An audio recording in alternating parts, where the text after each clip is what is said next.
La gestion financière, en fin de compte, c'est le nouveau nom du métier d'administrateur. Donc, gestion financière, tout simplement, ça a un focus sur la gestion des ressources financières de l'entreprise, mais le métier d'administrateur, de toute façon, on revient de toute façon, en définitive, à bien gérer donc les ressources financières de l'entreprise.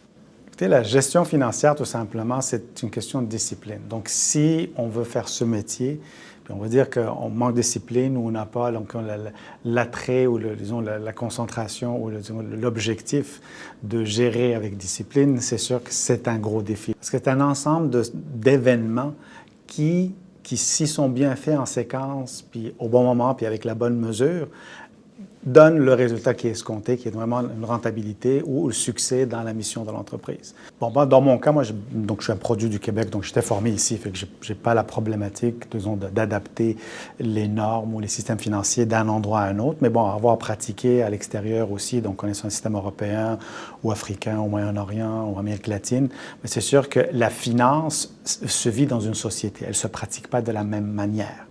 En Amérique du Nord, on peut être beaucoup plus finance des marchés, où la finance est beaucoup plus démocratique, beaucoup plus accessible. Le système financier est plus transparent, il est plus accessible, donc il est plus dynamique et plus réglementé, plus rigoureux. On va dans d'autres sociétés où le système financier peut être une question de privilège, une question de savoir extrême. Il faut avoir vraiment beaucoup de formation, puis beaucoup, disons, de niveau intellectuel pour accéder au monde de la finance. Alors que nous, ici, c'est beaucoup plus démocratique. Les universités sont là, les mentors sont présents, donc le système est beaucoup plus ouvert. Donc, le défi d'un système ouvert, c'est un système qui est hyper réglementé, donc c'est un système qui est ouvert, mais en même temps contraignant, parce qu'il offre beaucoup d'opportunités et donc beaucoup de risques et donc beaucoup de dangers, ce qui fait qu'il est moins paternaliste. Et donc, versus d'autres systèmes qui sont peut-être plus paternalistes, qui protègent plus la population, et donc ils sont plus fermés. Donc le défi quand on pratique la finance d'un continent à un autre, c'est vraiment de regarder ou de considérer la composante sociale. Donc, qui est très, très importante parce que chaque société vit sa finance différemment. Il y a des sociétés où on n'accepte pas l'intérêt. Il y a des sociétés où on n'aime pas trop l'endettement. Il y a des sociétés où la bourse est quelque chose que, même si vous ouvrez la meilleure bourse au monde, personne n'ira. Donc, il y a beaucoup de façons de faire que les sociétés ont développées dans le temps qui sont un peu différent de ce que nous, on peut penser. Faire disons, la gestion financière en Asie n'est pas de la même manière qu'en Amérique latine. Pourquoi? Parce qu'il y a une composante sociale importante où, par exemple, on va privilégier plus les secteurs, on va dire, sociaux par rapport au secteur économique. Donc, les sociétés font des choix. Si vous allez au Danemark, bon, le système est tellement socio-économique, c'est incroyable. L'aspect social, on serait tellement étonné de voir le niveau de service public offert. On serait comme carrément dans l'étonnement total. Et donc, il y a l'aspect sociétal dans la gestion de la finance. Et le plus gros défi, c'est ça, parce qu'on veut comprendre la finance dans certains pays, mais il faut d'abord comprendre les mœurs puis les façons de faire de la société. Le premier piège en début de carrière que les gens peuvent commettre, c'est de vouloir opérer, démontrer qu'ils sont efficaces, qu'ils sont capables de faire et de ne pas réfléchir assez. Comme immigrant, c'est sûr que la problématique, je parlais de tous les immigrants dans le monde, il y a un réflexe que les gens doivent travailler, c'est d'essayer de cacher d'où ils viennent, qui ils sont. De toute façon, ça se voit au nom, ça se voit à la façon de faire, ça se voit au langage, à l'expression, au ton, disons, à l'accent.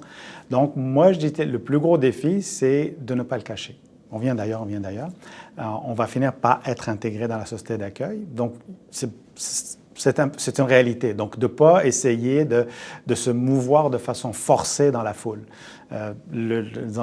L'intégration devrait se faire naturellement, ou peut-être qu'elle ne se fera pas totalement comme on le voudrait, mais d'aller avec un naturel. Ça se voit que je viens d'ailleurs, mais ça se voit. Mais l'essentiel, que je ne me concentre pas sur cette différence. Je me dis, elle est là, elle est réelle, elle est observable, puis je suis à l'aise avec ça. L'idée, c'est de se dire, bon, si je veux m'intégrer, il faut que je considère ma différence comme quelque chose de naturel, mais que j'adopte les façons de faire qui sont locales si je veux être efficace, si je veux fonctionner. Et donc, d'être curieux. Donc, d'être curieux, de questionner. Puis si je ne comprends pas, je pose la question. Je n'ai jamais fait semblant de comprendre. Mais quand je ne comprends pas, je m'assois et je dis, regarde, est-ce que tu peux m'expliquer? Parce que je ne pense pas. Donc, d'avoir une certaine humilité professionnelle, humilité personnelle, de dire, bon, j'arrive dans un système que je ne comprends pas ou que qui est plus évolué ou qui est différent d'où je viens, bien, j'aimerais juste comprendre comment il fonctionne.